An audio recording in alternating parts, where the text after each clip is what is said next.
नमस्कार, झारखंड की खबरों में आप सबों का स्वागत है। आइए जानते हैं आज की तमाम बड़ी खबरों को। इससे पहले आपने चैनल को सब्सक्राइब नहीं किया है तो प्लीज चैनल को सब्सक्राइब कर बेल आइकन को प्रेस कर दीजिए ताकि खबरों का अपडेट आपको मिलता रहे। बढ़ते हैं खबरों की ओर। झारखंड ओपन यूनिवर्सिटी की हुई स्थापना सत्र 2022 के जुलाई से होंगे दाखिले। राज्यपाल की स्वीकृति के बाद अधिसूचना जारी। झारखंड के लोगों को राज्य सरकार ने बड़ा तोहफा दिया है। अब अपने राज्य में नौकरी के साथ साथ पढ़ाई का रास्ता खुल गया है। राज्य में झारखंड राज्य मुक्त विश्वविद्यालय अधिनियम 2021 लागू हो गया है। संबंधित विधेयक पर राज्यपाल रमेश बैस की स्वीकृति भी प्रदान कर दी है। राज्य के विधि विभाग ने अधिनियम लागू होने से संबंधित अधिसूचना जारी कर दी है। झारखंड विधानसभा ने इसी वर्ष मानसून सत्र में इससे संबंधित विधेयक को पारित किया था। इस मुक्त विश्वविद्यालय यानी ओपन यूनिवर्सिटी में अगले वर्ष सत्र 2022 के जुलाई माह से दूरस्थ माध्यम से पढ़ाई शुरू हो सकती है। लागू अधिनियम के अनुसार झारखंड के राज्यपाल झारखंड राज्य खुला विश्वविद्यालय यानी ओपन यूनिवर्सिटी के चांसलर यानी कुलाधिपति होंगे। राज्य सरकार इस विश्वविद्यालय की स्थापना के लिए 5 करोड़ रुपए के वन टाइम ग्रांट उपलब्ध कराएगी। इसके बाद यह विश्वविद्यालय अपने खर्च से संचालित होगा। पाठ्यक्रमों की मान्यता का प्रस्ताव विश्वविद्यालय अनुदान आयोग को भेजा जाएगा। इस खुला विश्वविद्यालय में दूरस्थ माध्यम से स्नातक, स्नातकोत्तर के अलावा सर्टिफिकेट कोर्स संचालित किए जाएंगे। इसके अलावा रोजगार और कौशल विकास से संबंधित भी कई कोर्स संचालित होंगे। झारखंड में बुजुर्ग, दिव्यांग, विधवा और बेसहारा लोगों को हर महीने 1000 रुपये पेंशन मिलेगी। झारखंड में यूनिवर्सल पेंशन स्कीम लागू की जाएगी। इस संबंध में वित्त मंत्री रामेश्वर उरांव ने लोहरदगा में एक कार्यक्रम में योजना के बारे में जानकारी दी। उन्होंने बताया कि वरिष्ठ नागरिकों, दिव्यांगों, विधवाओं, निराश्रितों को हर महीने पेंशन के तौर पर 1000 रुपये दिए जाएंगे। इस योजना का उद्देश्य वंचित वर्ग के लोगों को न्यूनतम स्तर पर आर्थिक तौर पर सशक्त बनाना है ताकि वे बिना किसी मुश्किल के जीवन यापन कर सके। झारखंड के चाईबासा के केयू में बीएड के पहले सेमेस्टर की प्रायोगिक परीक्षा 30 नवंबर से 14 कॉलेजों के 1428 छात्र लेंगे भाग। विश्वविद्यालय ने जारी की अधिसूचना। झारखंड के पश्चिमी सिंहभूम जिले में स्थित कोल्हान विश्वविद्यालय यानी कि केयू के अंतर्गत संचालित होने वाली अंगीभूत एवं संबंध कॉलेजों में बीएड प्रथम सेमेस्टर की प्रायोगिक परीक्षाएं आगामी 30 नवंबर से प्रारंभ हो रही है। बीएड में नामांकित करीब 1428 विद्यार्थी परीक्षा में शामिल होंगे। इसके लिए बीएड पाठ्यक्रम संचालित करने वाले सभी 14 महाविद्यालयों में परीक्षा केंद्र बनाए गए हैं। परीक्षा सुबह 10 बजे से शाम 4 बजे तक होगी। परीक्षाओं में विश्वविद्यालय प्रशासन की ओर से कोरोना से बचाव के लिए राज्य सरकार की ओर से तय की गई गाइडलाइंस का अनुपालन सुनिश्चित करने के लिए कहा गया है। कॉलेजों को स्पष्ट निर्देश दिया गया है कि छात्र और शिक्षक परीक्षा के दौरान पूरी तरह तय प्रोटोकॉल का पालन करेंगे।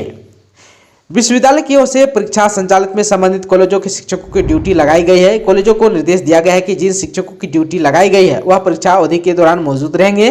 परीक्षा को कदाचार मुक्त संपन्न कराने के लिए कहा गया है। अगर विश्वविद्यालय को कहीं भी गड़बड़ी की शिकायत प्राप्त होती है तो इस पर जांच कर आवश्यक कार्रवाई की जाएगी। झारखंड में विशेष कोचिंग सेंटर चलाएगी झारखंड सरकार। SC/ST छात्रों को मिलेगी खास सुविधा। झारखंड में अनुसूचित जाति एवं अनुसूचित जनजाति वर्ग के छात्र छात्राओं को लिपिकीय स्तर की प्रतियोगी परीक्षाओं की तैयारी के लिए सरकार की ओर से सभी जिलों में विशेष कोचिंग केंद्र खोले जाएंगे।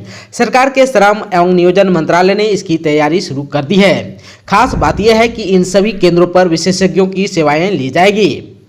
विभाग सूत्रों ने बताया है कि इन कोचिंग केंद्रों में प्रतियोगी परीक्षार्थियों को सामान्य ज्ञान, general English, numerical ability, short hand और टाइपिंग स्किल की तैयारी कराई जाएगी। 11 महीने की कोचिंग के लिए इच्छुक छात्र छात्राओं से 1200 रुपये का शुल्क लिया जाएगा। इन सभी केंद्रों पर विशेषज्ञों की सेवाएं ली जाएगी। बताया गया है कि राज्य में शुरू किए जाने वाले सभी 24 केंद्रों में 60 परीक्षार्थियों को दाखिला मिलेगा। झारखंड में युवाओं को नौकरी के बदले मिली लाठी। भाजपा के प्रदेश प्रवक्ता कुणाल सांडगी ने बताया शर्मनाक। झारखंड सरकार ने 2021 को नियुक्ति वर्ष घोषित किया है, लेकिन मंगलवार को रांची में 7वीं जेपीएससी के आंदोलनरत छात्र छात्राओं पर झारखंड पुलिस ने लाठी बरसाई। भाजपा के प्रदेश प्रवक्ता कुणाल सांडगी ने इसे शर्मनाक बताया है। बहरागोड़ा के पूर्व विधायक कुणाल सांडगी ने इसे तानाशाही बताया। कहा कि सरकार अपनी विफलताओं को छिपाने के लिए शांतिपूर्ण आंदोलन को कुचलने का प्रयास कर रही है। इससे सीधे तौर पर राज्य सरकार की ओछी मानसिकता दिखाई देती है। घाटशिला स्थित जिला भाजपा कार्यालय में मीडिया को संबोधित करने के क्रम में प्रदेश भाजपा प्रवक्ता कुणाल सांडगी ने कहा कि लगातार कई वर्षों से जेपीएससी की कार्य संस्कृति से असंतुष्ट अभ्यर्थी अपनी बात रखने के लिए आयोग के कार्यालय जा रहे थे। इसी बीच राज्य सरकार के इशारे पर पुलिस ने उन पर डंडे बरसाए। झारखंड कैबिनेट की बैठक 25 को, कई प्रस्ताव पर लग सकती है मुहर। झारखंड मंत्रिपरिषद कैबिनेट की बैठक आज यानी 25 नवंबर को होगी। इस संबंध में मंत्रिमंडल सचिवालय एवं निगरानी विभाग ने बताया है कि कैबिनेट की बैठक प्रोजेक्ट भवन स्थित मंत्रिपरिषद कक्ष में होगी। बैठक का शुभारंभ शाम 4 बजे से होगा। जानकारी के अनुसार 1 दर्जन से अधिक नियमावली संशोधित होकर कैबिनेट की स्वीकृति के लिए तैयार है। साथ ही कई विषयों पर भी कैबिनेट में विचार विमर्श होगा। झारखंड के किसानों के लिए कोयला बना काल, इस वजह से ग्रामीणों के जीवन पर पड़ रहा है बुरा असर। झारखंड के पाकुड़ जिले के पचवाड़ा कोल माइंस एलोवेरा से बीजीआर कंपनी द्वारा कोयला परिवहन कर पाकुड़ रेलवे साइडिंग तक लाया जाता है, लेकिन आसपास रहने वाले ग्रामीणों के लिए मुसीबत का सबब बनता जा रहा है। पचवाड़ा कोल ब्लॉक से लाया जा रहा कोयला ग्रामीणों के जीवन पर विपरीत असर डाल रहा है, जिसको लेकर ग्रामीण और किसान काफी परेशान हैं। आप सबको बता देना चाहता हूं कि कोला जोड़ा पंचायत के बरहाबाद मौजा स्थित सड़क किनारे लगाई गई धान की फसल कोयले के उड़ते धूल से बर्बाद हो रही है। फसल नष्ट होने से फसल की अच्छी पैदावार नहीं हो रही है। इचागढ़ वासियों ने नम आंखों से दी साधु चरण महतो को विदाई। इचागढ़ के लोगों ने नम आंखों से अपने पूर्व विधायक साधु चरण महतो को विदाई दी। मालूम हो कि मंगलवार को कोलकाता के अस्पताल में इलाज के दौरान साधु चरण महतो की मौत हो गई थी। मंगलवार शाम को कोलकाता से शव लाकर टीएमएच में रखा गया था। साधु चरण महतो की अंतिम दर्शन यात्रा बुधवार सुबह चांडिल के लिए निकली।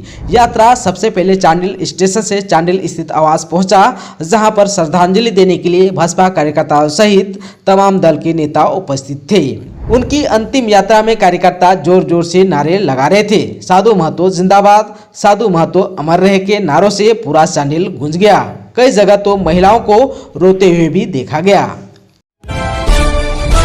नक्सली बंदी के दूसरे दिन लोहरदगा में नहीं चली लंबी दूरी की गाड़ियां, बाजार और सरकारी ऑफिस में दिखी चहल पहल। नक्सलियों के 3 दिवसीय बंदी के दूसरे दिन लोहरदगा जिला में इसका आंशिक प्रभाव देखा गया। बंदी को लेकर जहां पुलिस मुस्तैद नजर आई, वहीं बाजारों के अलावा सरकारी और गैर सरकारी कार्यालय खुले रहे। शहर में आम दिनों की तरह चहल पहल रही। हालांकि 3 दिवसीय बंद के कारण लंबी दूरी के वाहनों का परिचालन नहीं हुआ। नक्सली बंद को लेकर सुरक्षा के पुख्ता इंतजाम किए गए हैं। संवेदनशील स्थानों में पुलिस बलों की तैनाती की गई है। यात्री ट्रेन सामान्य रूप से चली, लेकिन अन्य दिनों की तरह इसमें यात्रियों की भारी भीड़ नहीं देखी गई। वहीं लंबी दूरी के वाहनों का परिचालन नहीं होने से शादी विवाह के इस मौके पर लोगों को परेशानियों का सामना करना पड़ रहा है। इस संबंध में लोगों का कहना है कि अभी लगन का सीजन है, ऐसे में 3 दिनों तक बंदी का आह्वान करना लोगों के लिए हितकर नहीं है।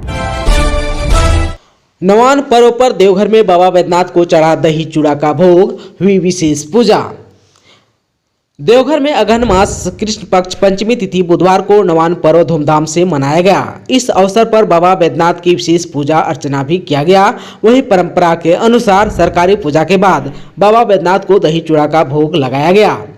बाबा बैद्यनाथ मंदिर के पुजारी विद्या झा ने विधिवत पूजा अर्चना के बाद दही और चूड़ा का भोग लगाया। इसके बाद ही काफी संख्या में स्थानीय लोगों ने बाबा पर साकल अर्पित कर पूजा अर्चना की। आज से 1 माह तक बाबा बैद्यनाथ के नाम से श्री यंत्र में दही चूड़ा और गुड़ का भोग लगाया जाएगा। 1 महीने बाद पूष मास कृष्ण पक्ष पंचमी तिथि को विधिवत इसका समापन होगा। इसके बाद माघ मास में बाबा को खिचड़ी का भोग लगाया जाएगा। इसको लेकर भी तैयारी की जा रही है। आप सबको बता देना चाहता हूं कि बाबा बैद्यनाथ को दही चूड़ा और गुड़ अर्पित करने के बाद ही आसपास के मंदिरों में नवान पूजा किया गया। रूपा तिर्की केस की गुत्थी सुलझाने जेल पहुंची सीबीआई, शिव कुमार कनुजिया से की लंबी पूछताछ। झारखंड के साहिबगंज की महिला थाना प्रभारी रूपा तिर्की की मौत की गुत्थी सुलझाने के लिए सीबीआई की टीम बुधवार सुबह 8:15 पर मंडल कारा पहुंची और जेल में बंद रूपा के बेसमेंट पुलिस अवर निरीक्षक शिव कुमार कनुजिया से लंबी पूछताछ की। आप सबको बता दें कि इसके खिलाफ महिला थाना प्रभारी रूपा तिर्की को आत्महत्या के उकसाने के आरोप में केस दर्ज है और वह फिलहाल जेल में बंद है। राज्यपाल ने चेयरमैन और रांची एसएसपी को किया तलब, पूछा क्या अगर कोई लोकतांत्रिक तरीके से अपनी बात कहे तो आप लाठी चलवाएंगे। झारखंड लोक सेवा आयोग की ओर से आयोजित 7वीं से 10वीं संयुक्त सिविल सेवा परीक्षा के परिणाम को लेकर उठ रहे सवालों के बीच बुधवार को राज्यपाल रमेश बैस ने आयोग के अध्यक्ष अमिताभ चौधरी एवं राज्य के वरीय पुलिस अधीक्षक सुरेंद्र कुमार झा को राजभवन बुलाकर पूरे घटनाक्रम की जानकारी मांगी। आप सबको बता देना चाहता हूं कि मंगलवार को परीक्षा परिणाम का विरोध करने वाले अभ्यर्थियों पर पुलिस की ओर से लाठीचार्ज किया गया था। सूत्रों की माने तो राज्यपाल ने इस पर एसएसपी से सीधे सवाल किए। पूछा, क्या अगर कोई लोकतांत्रिक तरीके से अपनी बात कहे तो आप लाठी चलवाएंगे? झारखंड लोक सेवा आयोग द्वारा विगत दिनों जारी प्रारंभिक परीक्षा परिणाम का विरोध और आंदोलनों की परिस्थिति के संदर्भ में दोनों लोगों से जानकारी प्राप्त की। उन्होंने वरीय पुलिस अधीक्षक रांची से भी मंगलवार को विरोध प्रदर्शन कर रहे और आंदोलनरत अभ्यर्थियों और व्यक्तियों पर पुलिस द्वारा की गई कार्यवाही का विस्तृत ब्यौरा लिया। एसएसपी ने कहा, भीड़ इतनी उग्र हो गई थी कि विधि व्यवस्था बनाए रखने के लिए हल्का बल का प्रयोग किया गया। इसमें किसी को चोट नहीं आई। पुलिस आगे से अपनी कार्यशैली को और अधिक नियंत्रित रखेगी। वहीं आयोग के चेयरमैन ने राज्यपाल को आश्वस्त किया है कि परिणाम को लेकर उठ रहे सभी सवालों के जवाब दे दिए जाएंगे। झारखंड में कोरोना के 12 नए मरीज मिले जबकि 20 ठीक हुए हैं। राज्य में 24 घंटे के दौरान कोरोना से 20 मरीज ठीक हुए हैं और 12 नए मरीज मिले हैं, जबकि इस दौरान किसी की मौत नहीं हुई है। स्वास्थ्य विभाग के अनुसार रांची से 7, पूर्वी सिंहभूम से 3, दुमका से 1 और हजारीबाग से 1 नए कोरोना मरीज मिले हैं। राज्य में पिछले 24 घंटे के दौरान किसी मरीज की मौत नहीं हुई। दोस्तों, चैनल पर आप नए हैं तो प्लीज चैनल को सब्सक्राइब कर बेल आइकन को दबा दीजिए ताकि खबरों का अपडेट आपको मिलता रहे।